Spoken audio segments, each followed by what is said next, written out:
mataas po ba ang inyo pong kolesterol? Anong oras nga ba tumataas ang inyo pong kolesterol sa buong magdamag? Pagkatapos nga bang kumain? Sa tanghali? O baka mamaya pag natutulog ka na? Kaya lang, baka mamaya puyat ka na naman. Puyat yarn? Alam mo po ba, idol, kapag po ikaw ay natutulog, dito na po, idol, ang pinakamataas na nagpo-produce ang ating katawan ng kolesterol.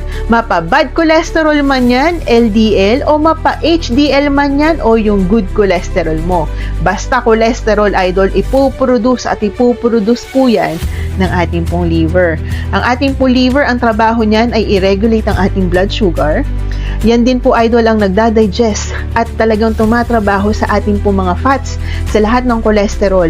Pala desisyon ng ating pong liver, siya po ang nasusunod kung kailan mo po kailangan gamitin ang mga sugar, ang mga fats, vitamina, minerals, na kaya po niyang i-store sa ating pong katawan. Pala desisyon yan. Kapag po ikaw, idol, ay natutulog na, alam po niya yan, idol, dahil meron po tayong tinatawag na body clock o yung circadian rhythm. Kapag po tayo ay natutulog, gustong-gusto po ni liver na trabahuhin po yan. Para po yung pabrika, idol, kapag ka natutulog ka na, tsaka po yan tsaka po yan tatrabaho. Kaya ang gagawin po niyan, alam niyang fasting ka, alam niyang hindi ka kumakain, kaya po ang ating katawan, sabi niya, kinakailangan mo ng energy para huminga dahil ikaw ay natutulog. Kinakailangan mo pa rin ng energy dyan. Kaya lang hindi ka na kumakain, so magpuproduce po siya ng magpuproduce. Papakawalan po niya lahat ng cholesterol para ikaw ay may magamit. Lalo na pagkagising mo, kailangan po, idol, meron ka pong energy. Kaya lang, pala desisyon pala ang ating pong liver. Yes po, idol, pala desisyon po siya. Siya po ang masusunod kung kinakailangan mo ng mas maraming cholesterol o tama lamang. Meron po tayong tinatawag na HMG-CoA reductase na enzyme. Ang enzyme po na to ang nagsasabi kay liver na mag-produce ka na mag-produce dahil kailangan ng ating pong katawan. Dito na po papasok, idol, ang ating pong mga statin. Umiinom ka nga ba ng simvastatin, pravastatin, atorvastatin, rosuvastatin, at lahat ng statin para po dito sa ating pong cholesterol. Ano po yung trabaho niyan?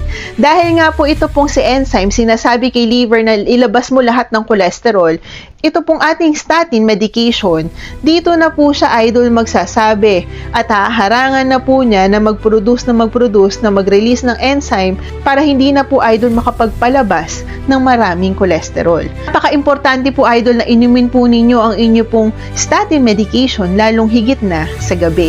Dahil sa gabi, diyan po sila, idol, tumataas ng husto. Diyan po tumataas ang ating pong cholesterol na kinakailangan pong i-block nito pong si statin. Kaya lang po, idol, dahil po ang ating pong liver, hindi naman po niya masabi na sobrang dami naman po pala ng inyo pong bad cholesterol. Panay kain mo pala ng mga mamantikang pagkain. Aba, idol, ngayon pa lang po mreno ka na po sa pagkain ng mga fried foods. Mamantikang pagkain. Talaga nga namang tumutulo pa. Nagmamantika. At talaga nga namang siguradong babara sa inyo pong daluyan ng inyo pong dugo, maski sa inyo pong puso. O baka mamaya, papanik dito sa inyo pong utak. Tandaan mo, idol, ang halaga ng cholesterol. Hindi lamang po ito masama. Ang cholesterol, ito po'y kinakailangan po natin sa ating katawan dahil ito po'y tumutulong para po tayo'y makapag-produce ng ating pong mga hormones. Katulad na lamang po ng hormones ng lalaki, hormones ng babae, at ang ating pong mga cortisol. Isang klase po ng hormones sa ating pong katawan. At kinakailangan din po natin ng good fats para po sa ating pong myelin.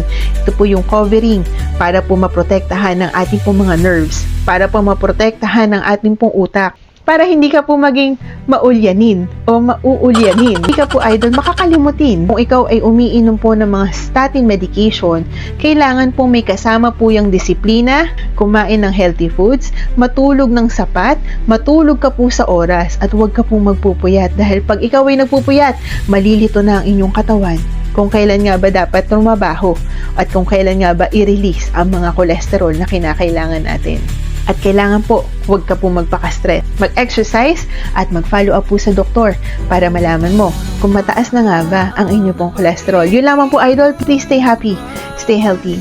Good vibes only. Magandang buhay po. Anong oras ka nga ba natutulog? Magsisimula ng tumaas ang cholesterol mo.